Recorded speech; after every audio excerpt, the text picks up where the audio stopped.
Carta aos Hebreus. Muitas vezes e de muitos modos, Iau falou outrora aos nossos pais pelos profetas. Nesses dias, que são os últimos, falou-nos por meio do Filho, a quem constituiu herdeiro de todas as coisas e pelo qual também criou o universo. Ele é o resplendor da glória do Pai, a expressão do seu ser. Ele sustenta o universo com a sua palavra poderosa. Tendo feito a purificação dos pecados, sentou-se à direita da majestade e nas alturas, elevado tão acima dos anjos, quanto o nome que ele herdou supera o deles. De fato, a qual dos anjos disse Iau alguma vez: Tu és o meu filho, eu hoje te gerei? Ou ainda, e serei para ti um pai, e ele será para mim um filho? E novamente, ao introduzir o primogênito no mundo, Iau diz: Todos os anjos devem submeter-se a ele. E a respeito dos anjos, diz ainda: Ele torna seus anjos como os ventos e seus ministros como chamas de fogo. Mas a respeito do filho, ele diz: O teu trono, ó Iau, permanece eternamente, e o cetro da retidão é o cetro do teu reino. Amaste a justiça e odiaste a iniquidade. Por isso, Iau, o teu soberano, te ungiu com óleo da alegria, de preferência a teus companheiros.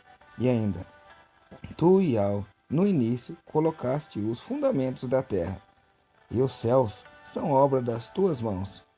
Eles perecerão, mas tu permaneces. Envelhecerão todos como uma veste, e como um manto os dobrarás. Como uma veste serão trocados, mas tu permaneces o mesmo, e os teus anos jamais terminarão. E a qual dos anjos disse alguma vez: Senta-te à minha direita, até que eu ponha teus inimigos sob apoio dos teus pés? Não são todos eles espíritos, ruás, servidores, enviados a serviço daquele que deverão herdar a salvação? Por isso devemos dar maior atenção à mensagem que ouvimos, para não nos desviarmos. Pois se a palavra transmitida por meio de anjos se mostrou válida, e toda transgressão e desobediência recebeu sua justa paga, como ficaremos nós impunes, se desprezarmos tão grande salvação? De fato, essa salvação foi promulgada no início por Iau e depois confirmada no meio de nós por aqueles que tinham ouvido. Iau confirmou o testemunho deles mediante sinais, prodígios e milagres de todo tipo e mediante dons do Ruach Kadosh, o Espírito Santo, distribuídos conforme a sua vontade. Ora, não foi a anjos que Iau submeteu o mundo vindouro, do qual estamos falando. Em algum lugar, porém, alguém declarou: Que é o ser humano, para que dele te lembres? Ou filho do homem, para que te ocupe com ele? Pouco inferior aos anjos o fizeste, de glória e honra o coroaste, e todas as coisas puseste debaixo de seus pés. Se Iau submeteu a ele todas as coisas, nada deixou que não lhe estivesse submetido. Atualmente, porém, ainda não vemos que tudo lhe seja submetido. Yausha, a quem Iau tornou pouco inferior aos anjos, nós o vemos coroado de glória e honra, por ter sofrido a morte. Assim, pela graça de Iau, ele experimentou a morte em favor de cada um. Iau, por causa de quem e para quem todas as coisas existem, quis conduzir muitos filhos à glória. Por isso, por meio de sofrimentos, levou à perfeição aquele que iniciou a salvação deles. Pois tanto o santificador quanto os santificados, todos procedem de um só. Por esta razão, ele não se envergonha de chamá-lo de irmãos, quando diz: Anunciarei o teu nome aos meus irmãos, e no meio da assembleia te louvarei. E ainda colocarei nele a minha confiança. Eis-me aqui, eu e os filhos que Iau me deu. Como os filhos têm em comum a carne e o sangue, também Yahshua participou da mesma condição, para destruir com sua morte aquele que tinha o poder da morte, isto é, o diabo, Satanás. Assim libertou os que, por medo da morte, passavam na vida toda sujeitos à escravidão, pois afinal ele não veio em auxílio de anjos, mas da descendência de Abraão. Por isso devia fazer-se em tudo semelhante aos irmãos, para se tornar um sumo sacerdote de compaixão e digno de confiança nas coisas que concernem a Yahweh, a fim de expiar os pecados do povo, pois tendo ele próprio sofrido ao ser tentado, é capaz de socorrer os que agora sofrem a tentação. Por isso, irmãos santos, participantes da vocação que vem do céu, fixai bem a mente em Yahshua, o apóstolo e o sumo sacerdote da fé emuná que professamos. Ele foi fiel a Yahweh, que o constituiu no cargo, assim como foi Moisés em sua casa. E ele merece glória maior do que Moisés. Como construtor da casa, merece maior glória que a casa mesmo. Toda casa tem um construtor. Ora, quem constrói tudo é Yahweh. Moisés foi fiel em toda a sua casa, como servidor, para testemunhar as coisas que iam ser ditas por Yahweh. Mashiach, porém, foi fiel como filho, posto à frente da sua casa. E sua casa somos nós, desde que conservemos até o fim a confiança e a altivez da esperança. Por isso, como diz o Espírito Santo, hoje, se ouvires a sua voz, não endureçais os vossos corações, como na rebelião, no dia da tentação no deserto, onde vossos pais me tentaram, pondo-me à prova, e viram minhas obras durante 40 anos. Por isso irritei-me com essa geração e afirmei: sempre se transviam do coração e desobedecem os meus caminhos. Assim jurei em minha ira: jamais entrarão em meu repouso. Cuidai, irmãos, que não se ache em algum de vós um coração transviado pela incredulidade, que ninguém se afaste do soberano vivo e ao. Antes, animai-vos uns aos outros, dia após dia, enquanto ressoar esse hoje, para que nenhum de vós fique endurecido pela sedução do pecado. Pois tornamo-nos parceiros do Messias, contanto que mantenhamos firme até o fim da nossa constância inicial. Isto enquanto se diz: hoje, se ouvirdes a sua voz, não endureçais os vossos corações, como na rebelião. Ora, quem são os que se rebelaram depois de terem ouvido a sua voz? Não foram todos os que saíram do Egito conduzidos por Moisés? E quais são aqueles com os quais Iau se irritou durante 40 anos? Não foram os que cometeram pecado, cujos cadáveres caíram no deserto? E para quem foi que Iau jurou que não entrariam em seu repouso? Não foi para aqueles que não quiseram obedecer? Assim vemos que eles não puderam entrar por causa da sua incredulidade. Portanto, enquanto ainda está em pé a promessa de entrar no repouso de Iau, devemos cuidar para que ninguém de vós falte ao apelo. Pois a nós foi anunciada a boa nova exatamente como aqueles, mas a eles de nada adiantou a palavra do anúncio, não se uniram pela fé aos que ouviram. Nós, porém, que acreditamos, podemos entrar no repouso, do qual ele falou. Por isso jurei na minha ira: jamais entrarão no meu repouso.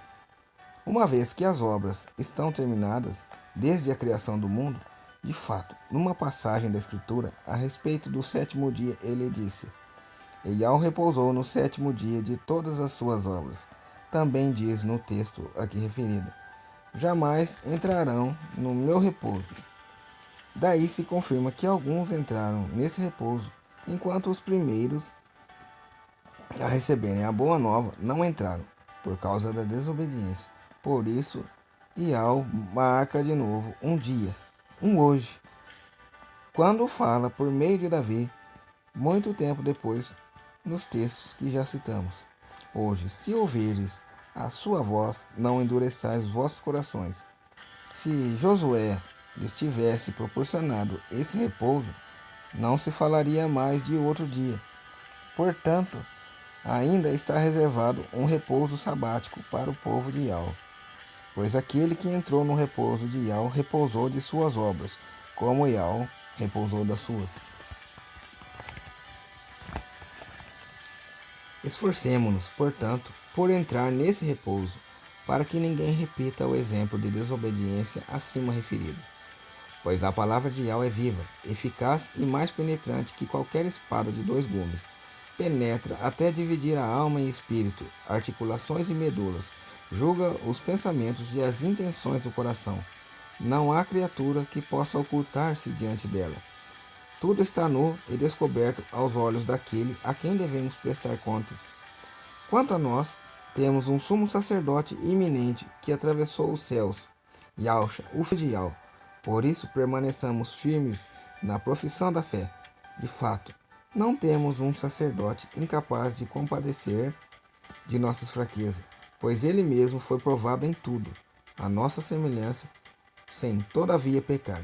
Aproximemo-nos então, seguros e confiantes do trono da graça, para conseguirmos compaixão e alcançarmos a graça do auxílio do momento oportuno, no momento oportuno. De fato, todo sumo sacerdote é tomado do meio do povo e representa o povo nas suas relações com o Yahweh, para oferecer dons e sacrifícios pelos pecados.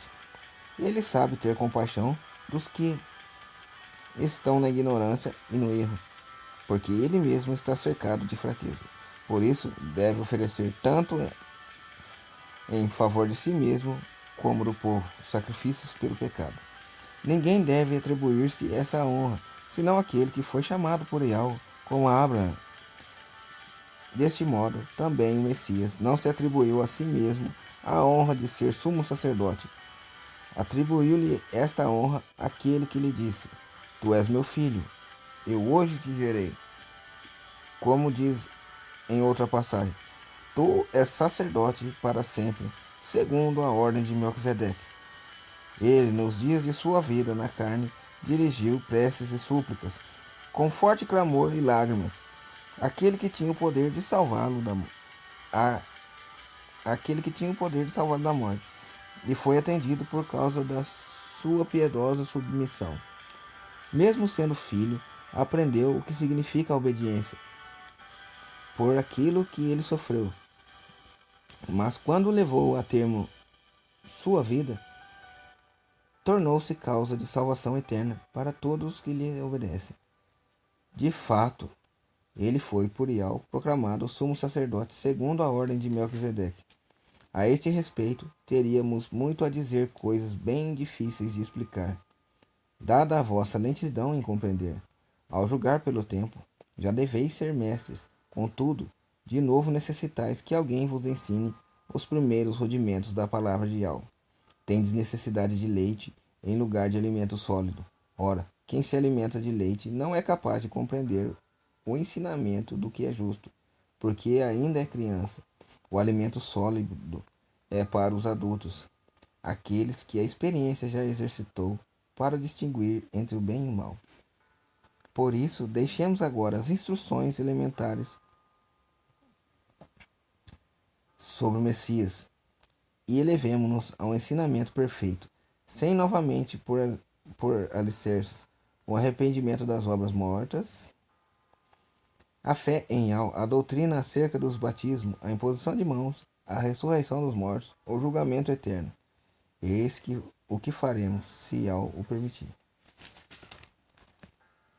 Há pessoas que um dia foram iluminadas, que saborearam o dom do céu e tiveram parte no Espírito Santo, que experimentaram o sabor da palavra de Yahweh e os milagres do mundo vindouro, e no entanto desistiram. É impossível que elas tornem a ser renovadas e trazidas à conversão, enquanto crucificam novamente o Filho de Yahweh e o expõem às injúrias. De fato, quando uma terra embebida de chuva abundante produz plantas úteis para quem a cultiva, essa terra tem a bênção de Yahweh. Mas se ela produz espinhos e ervas daninhas, não tem nenhum valor e está a um passo da maldição. Acabará sendo queimada. Mesmo falando deste modo, estamos certos de que vós, caríssimos, estáis do lado bom, do lado da salvação. E não é injusto para esquecer o vosso trabalho e o amor que demonstraste por seu nome, servindo e continuando a servir os santos. Mas desejamos que cada um de vós mostre até o fim este mesmo empenho pela plena realização da esperança. Assim, não vos torneis negligente, mas sereis imitadores daquele que, pela fé e a perseverança, se tornam herdeiros da promessa. Pois, quando Yahweh fez a promessa a Abraão, não havendo alguém maior por quem jurar, jurou por si mesmo. E eu te acumularei de bênçãos e te multiplicarei em grande número. E assim Abraão, por sua constância, viu a promessa se cumprir. Os homens juram, de fato, por alguém mais importante, e a garantia dada no juramento põe fim a qualquer contestação. Por isso, Yahweh interveio com um juramento. Ele quis mostrar com maior clareza aos herdeiros da promessa o caráter irrevogável da sua decisão. Por meio de dois atos irrevogáveis, isentos de mentira, da parte de Yahweh encontramos profundo reconforto. Nós que, em busca de refúgio, procuramos agarrar a esperança que nos é proposta. A esperança, com efeito, é para nós como uma âncora, segura e firme. Ela penetra até além da cortina do santuário, no qual Yahshua entrou por nós, como precursor, feito sumo sacerdote eterno, segundo a ordem de Melquisedeque. Este Melquisedeque, rei de Salém, sacerdote de Yahweh o Altíssimo, saiu ao encontro de Abraão, quando se regressava da vitória sobre os reis, e o abençoou. Abraão entregou a ele o dízimo de tudo. Primeiro, seu nome significa Rei de Justiça, e ele é também Rei de Salém. Isto é, Rei da Paz. Sem pai, sem mãe, sem genealogia, sem início de dias nem da vida. Ele se assemelha ao filho de Yahweh e permanece sacerdote para sempre. Considerai, pois, como Melquisedeque era grande. Abra, o patriarca, lhe deu o dízimo dos despojos. Segundo a lei de Moisés, os descendentes de Levi, que se tornam sacerdotes, devem receber o dízimo do povo, isto é, dos seus irmãos, embora estes também sejam descendentes de Abraão. Melquisedeque, porém, sem figurar entre os descendentes de Levi, recebeu o dízimo de Abraão e ainda lhe deu sua bênção. A ele havia recebido as promessas de Yahweh. Ora, aquele que recebe a bênção é sem dúvida menos importante do que aquele que a dá. Além disso, os filhos de Levi, que receberam o dízimo, são homens mortais. Lá, porém, o dízimo foi recebido por alguém do qual se declara que está vivo. Podemos até dizer que a pessoa de Abraão, aquele que devia receber o dízimo, Levi entregou os dízimos, pois ele estava no corpo do seu antepassado Abraão, quando Melquisedeque veio ao seu encontro. O sacerdócio levítico não representa a perfeição, embora com base nele o povo tenha recebido a lei. Caso contrário, que necessidade havia de surgir outro sacerdote, do qual se diz que é sacerdote segundo a ordem de Melquisedeque, em vez de se dizer segundo a ordem de Abraão? Mudou o sacerdócio, então necessariamente muda também a lei. Pois aquele quem se dizem estas coisas não é da tribo de Levi, mas de outra tribo, do qual nenhum membro jamais exerceu o serviço do altar. Pois é evidente que o nosso mestre descende da tribo de Judá, que Moisés não menciona ao falar dos sacerdotes. Tudo isso fica mais evidente ainda quanto à semelhança de Melquisedeque. Surge outro sacerdote, não segundo a regra de um mandato humano, mas segundo o poder de uma vinda indestrutível. Pois ele recebe este testemunho: tu és sacerdote para sempre, segundo a ordem de Melquisedeque. Este fato significa a abrogação do preceito anterior, por ser fraco e inútil, pois a lei não levou nada à perfeição, mas significa também a introdução de uma esperança melhor que nos permite aproximar-nos de Yahweh. Tanto que isto não aconteceu sem prestação de juramento. Os outros tornaram-se sacerdotes sem que alguém prestasse juramentos. Yahshua, porém, tornou-se sacerdote em virtude do juramento daquele que lhe disse: Yahweh jurou que não voltará atrás. Tu és sacerdote para sempre. Por essa razão, Yahshua se tornou fiador de uma aliança melhor. Há outra diferença ainda. Os sacerdotes da antiga aliança sucediam-se em grande número, porque a morte os impedia de permanecer. Yahshua, porém, uma vez que permanece para sempre, possui um sacerdócio que não passa. Por isso, ele tem poder ilimitado para salvar aqueles que, por seu intermédio, se aproximam de Yahweh, já que está sempre vivo para interceder por eles. Tal é precisamente o sumo sacerdote que nos convinha, santo, inocente, sem mancha, separado dos pecadores e elevado acima dos céus. Ele não precisa, como sumos sacerdotes, oferecer sacrifício a cada dia, primeiro por seus pecados e depois pelo do povo. Ele já o fez uma vez por todas, oferecendo-se a si mesmo. A lei, com efeito, constitui os sumos sacerdotes a homens sujeitos a fraquezas, enquanto a palavra do juramento, que veio depois da lei, constitui alguém que é filho perfeito para sempre. Eis então a eterna capital da nossa exposição. Tal é o sumo sacerdote que temos, que se sentou à direita do trono da majestade nos céus. Ele é ministro do santuário e da tenda verdadeira, erguida por Yahweh e não por mãos humanas. Na realidade, todo sumo sacerdote é constituído para oferecer dádivas e sacrifícios. É necessário, pois, que também tenha algo a oferecer.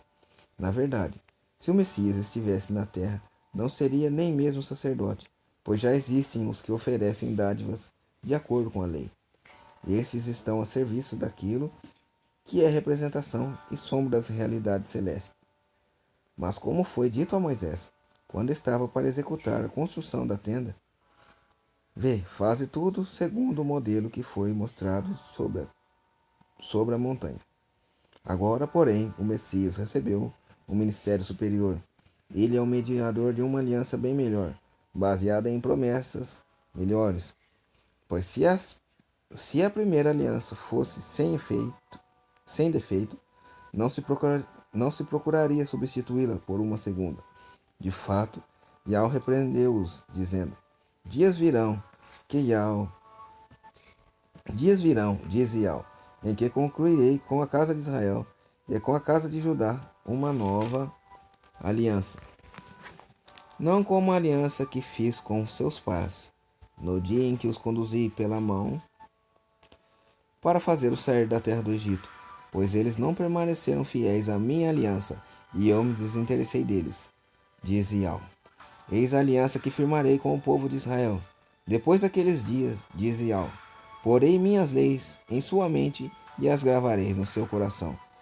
E serei o seu soberano, e eles serão meu povo. Ninguém mais precisará ensinar o seu próximo, nem o seu irmão, dizendo: Conhece a Yahweh? Pois todos me conhecerão, desde o menor até o maior. Porque terei compaixão de suas culpas, e não me lembrarei mais dos seus pecados. Assim, ao falar em nova aliança, declarou a antiga a primeira. Ora, o que se torna antigo envelhece e está prestes a desaparecer. A primeira aliança tinha normas para o culto em um santuário que pertencia a este mundo. De fato, foi construída uma primeira tenda chamada o Santo, onde se encontravam o candelabro, a mesa e os pães da proposição. Atrás da segunda cortina havia outra tenda, chamada Santos dos Santos. Estavam ali o altar de ouro para o incenso e a arca da aliança, toda recoberta de ouro, na qual se encontrava uma urna de ouro que continha o maná, o bastão de Arão, que tinha florescido. e as tábuas da aliança. Sobre a arca estavam os querubins da glória. Com sua sombra cobriam a bandeja para o sangue da expiação. De tudo isso não precisamos falar em detalhes. Estando tudo assim disposto, os sacerdotes a todo momento entram na primeira tenda para realizar o culto.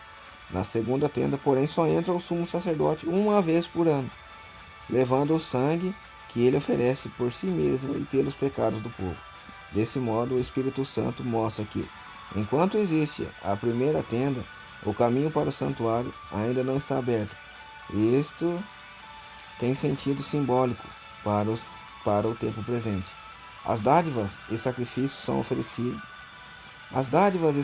oferecidos são incapazes de tornar íntegra a consciência daquele que os oferece, baseado em alimentos, bebidas e diferentes tipos de purificação com água, não passam de prescrições humanas, válidas até o momento de serem substituídos por algo melhor.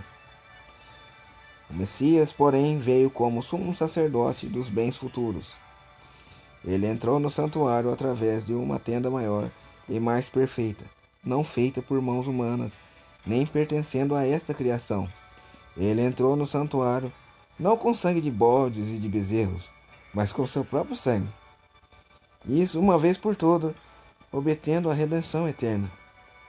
De fato, se o sangue de bodes e touros e as cinzas de novilhas espalhadas sobre os seres impuros os santificavam, realizando a pureza ritual dos corpos, quanto mais o sangue do Messias purificará nossa consciência das obras mortas, para servirmos ao soberano vivo e ao, pois em virtude do Espírito eterno, o Messias se ofereceu a si mesmo a Yahweh como vítima sem mancha. Por isso ele é mediador de uma nova aliança. Pela sua morte, ele redimiu as transgressões cometidas no decorrer da primeira aliança. Assim, aqueles que são chamados recebem a herança eterna prometida. Ora, onde há testamento, é preciso que seja constatada a morte de quem fez o testamento, pois um testamento só tem valor depois da morte. Não tem efeito nenhum enquanto ainda vive aquele que fez o testamento. Foi por isso que nem a primeira aliança foi inaugurada sem sangue. Na realidade, depois de anunciar a todo o povo todos os mandamentos conforme a lei, Moisés pegou uma vasilha com sangue de novilhos e bodes misturado com água, uma lã vermelhada em um isopo. Em seguida aspergiu primeiro o próprio livro e todo o povo. E disse: Este é o sangue da aliança que Yahweh faz convosco. Do mesmo modo aspergiu com sangue também a tenda e todos os objetos que serviam para o culto. E assim, segundo a lei, quase todas as coisas são purificadas com sangue. E sem derramamento de sangue não existe perdão. Portanto, as cópias das realidades celestes tinham de ser purificadas dessa maneira, mas as próprias realidades celestes devem ser purificadas com sacrifícios melhores. De fato, o Messias não entrou num santuário feito por mão humana, imitação do verdadeiro, mas no próprio céu, a fim de comparecer agora na presença de Yahweh em nosso favor.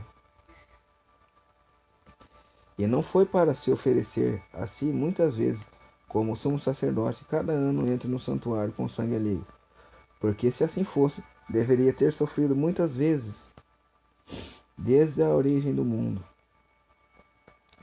Mas foi agora, na plenitude dos tempos, que, uma vez por todas, ele se manifestou para destruir o pecado pela imolação de si mesmo. E como está determinado que os homens morram uma só vez e depois vem o julgamento, assim também o Messias, oferecido uma vez por todas para tirar os pecados da multidão, aparecerá uma segunda vez, não mais em relação ao pecado, mas para salvar aqueles que o esperam. A lei contém apenas a sombra dos bens futuros, não a expressão exata das realidades. Por isso, com seus sacrifícios sempre iguais e continuamente repetidos, cada ano ela é totalmente incapaz de levar à perfeição aqueles que se aproximam para oferecê-los. Caso contrário, não se teria deixado de oferecê-los.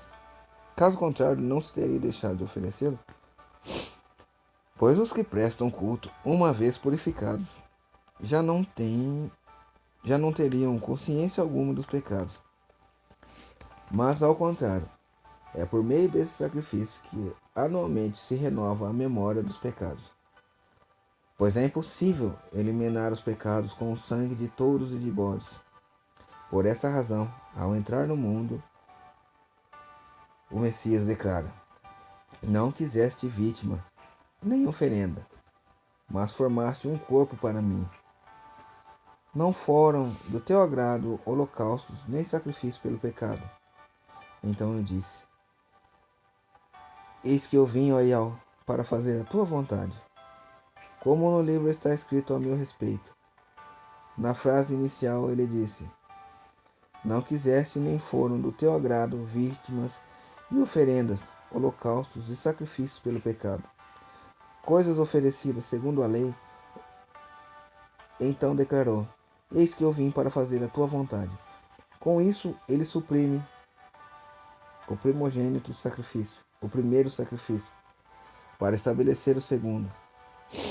É em virtude dessa vontade que somos santificados pela oferenda do corpo de Yahushua, o Messias, realizado uma vez por todas. Todo sacerdote se apresenta diariamente para realizar o culto, oferecendo muitas vezes os mesmos sacrifícios, incapazes de remover os pecados. O Messias, ao contrário, depois de ter oferecido um sacrifício único pelos pecados, sentou-se para sempre à direita de Yahweh. Não lhe resta mais senão esperar até que seus inimigos sejam postos como apoio sobre os seus pés. De fato, com esta única oblação, levou à perfeição definitiva os que são por ele santificados. Também o Espírito Santo nos atesta disso, de fato, depois de ter dito: Eis a aliança que farei com eles. Depois daqueles dias, Yahweh acrescenta: Pondo as minhas leis nos seus corações e inscrevendo-as na sua mente. Não me lembrarei mais dos seus pecados e nem das suas iniquidades. Onde, pois, existe o perdão, já não se faz oferenda pelo pecado.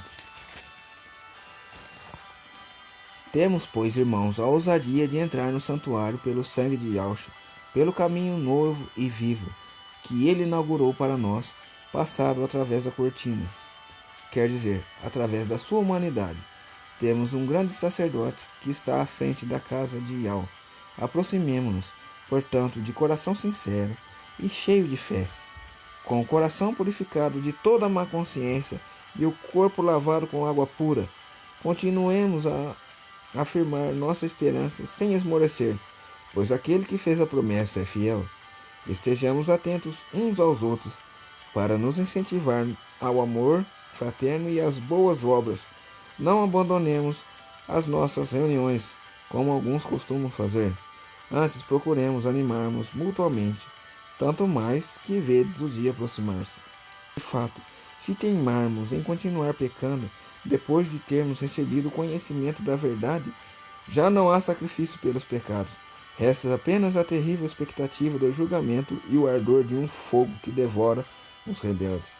Quem desobedece à lei de Moisés é condenado à morte sem compaixão, com base no testemunho de 2 ou 3 pessoas. Podeis então imaginar castigo bem mais severo que merecerá quem calcou os pés do filho de Yahweh, quem profanou o sangue da aliança pelo qual foi santificado e insultou o Espírito da graça. Conhecemos aquele que disse: A mim pertence a vingança, eu é que retribuirei, e ainda, Yahweh julgará o seu povo. É terrível cair nas mãos de Yahweh, soberano vivo. Lembrai-vos dos primeiros dias, quando apenas iluminados suportastes longas e dolorosas lutas. Ora, apresentados em espetáculos debaixo de injúrias e tribulações, ora solidários com os que assim eram tratados. De fato, compartilhastes o sofrimento dos prisioneiros e aceitaste com alegria o confisco dos vossos bens, na certeza de possuir uma riqueza melhor e mais durável. Não abandoneis, pois, a vossa coragem, que merece grande recompensa. De fato, é preciso que persevereis para cumprir a vontade de Yahweh e alcançar o que ele prometeu. Porque ainda bem pouco tempo, e aquele que deve vir virá e não tardará. O meu justo viverá pela fé, mas se esmorecer, não me agradareis mais nele. Nós não somos desertores para nossa perdição. Perseveremos na fé para nossa salvação. A fé é a certeza que ainda se espera a demonstração da realidade que não se vê, pois ela, os antigos receberam um bom testemunho de Yahweh. Pela fé compreendemos que o universo foi organizado pela palavra de Yahweh, de sorte que as coisas visíveis provêm daquilo que não se vê. Pela fé, Abel ofereceu a Yahweh um sacrifício melhor que o de Caim. Graças a ela, recebeu o testemunho de ser justo, pois Yahweh atestou o valor de suas oferendas, e graças a ela, mesmo depois de morto, Abel ainda fala. Pela fé, Enoque foi levado sem passar pela morte. Não mais foi encontrado, porque Yahweh o levou. Antes de ser levado, porém, recebeu o testemunho de que foi agradável a Yahweh. Ora, sem a fé é impossível agradar a Yahweh, pois quem dele se aproxima deve crer que ele existe e recompensa os que o procuram. Pela fé, Noé, avisado divinamente daquilo que ainda não se via, levou a sério a revelação e constituiu uma arca para salvar os de sua casa. Pela fé, ele condenou o mundo, tornando-se herdeiro da justiça que se obtém pela fé.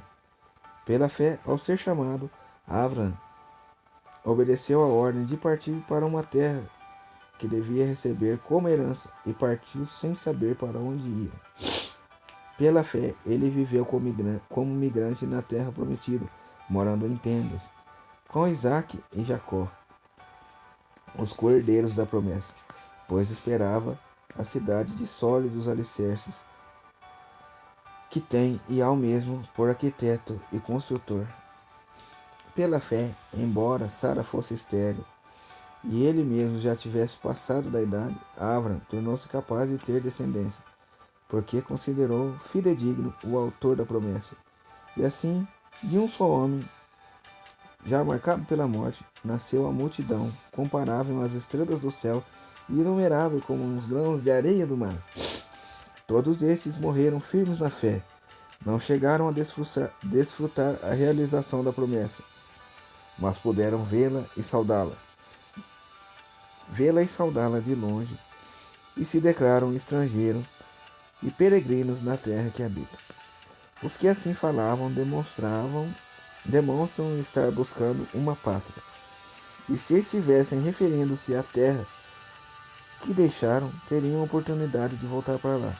Mas agora eles desejam uma pátria melhor, isto é, a pátria celeste.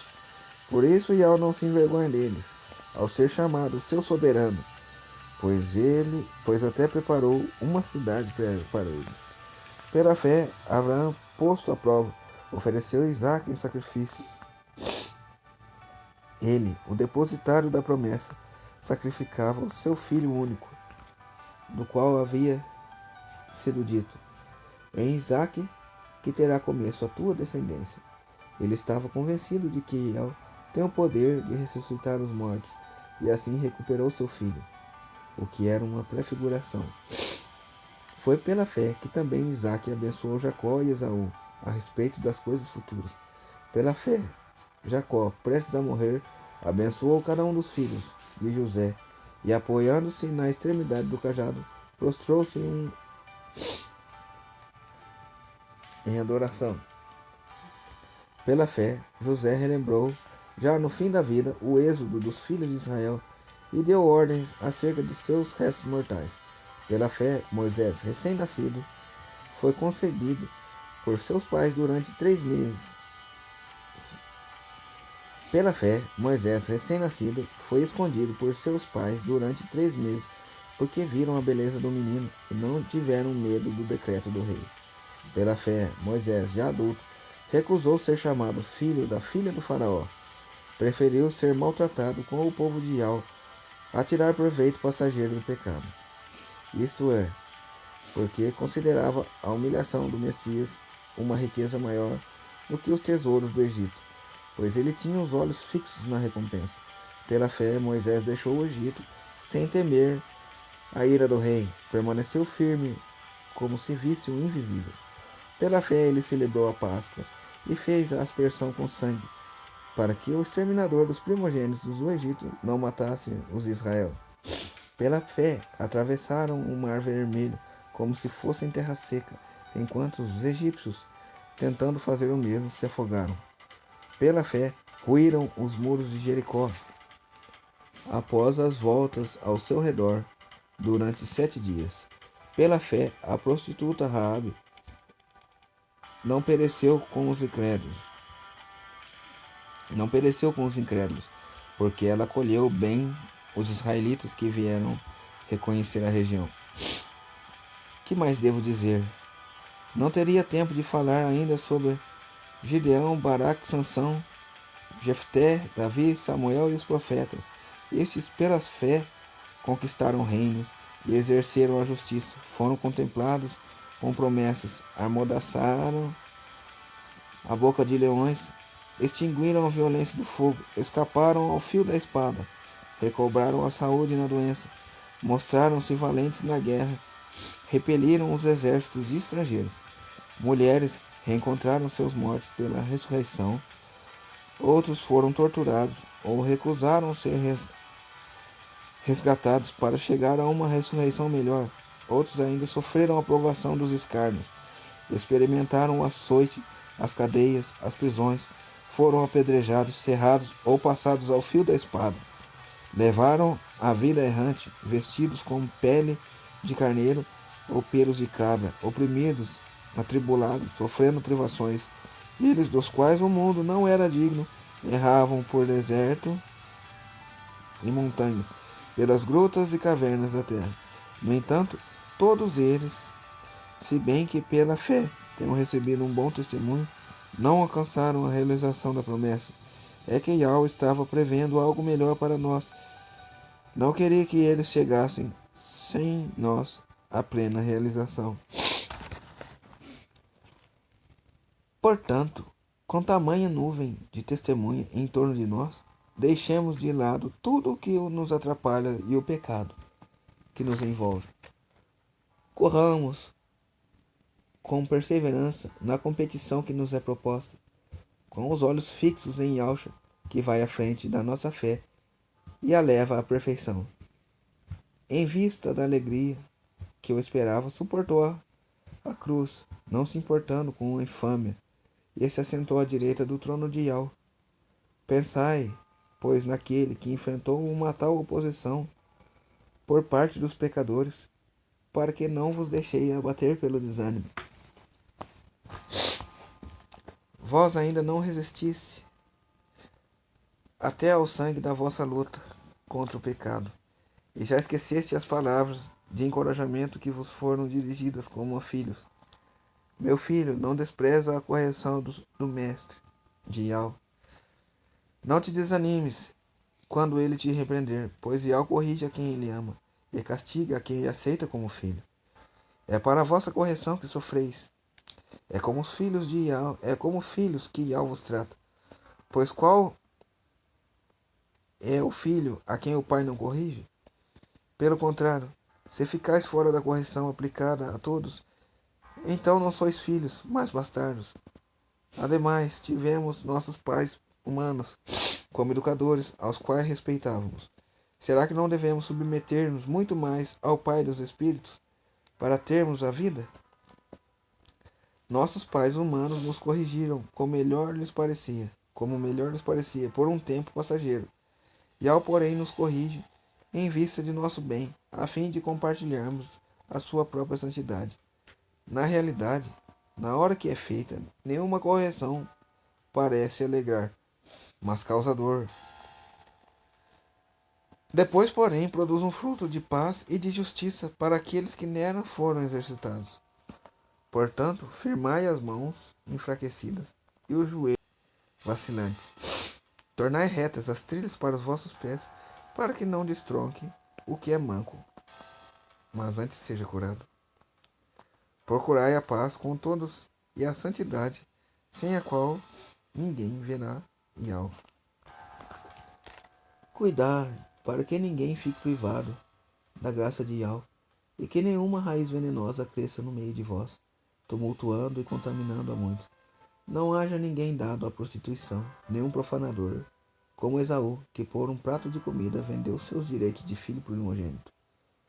Sabeis como, depois querendo herdar a bênção, foi rejeitado, pois embora implorasse com lágrimas, não encontrou oportunidade de reparação. De fato, não vos aproximastes de um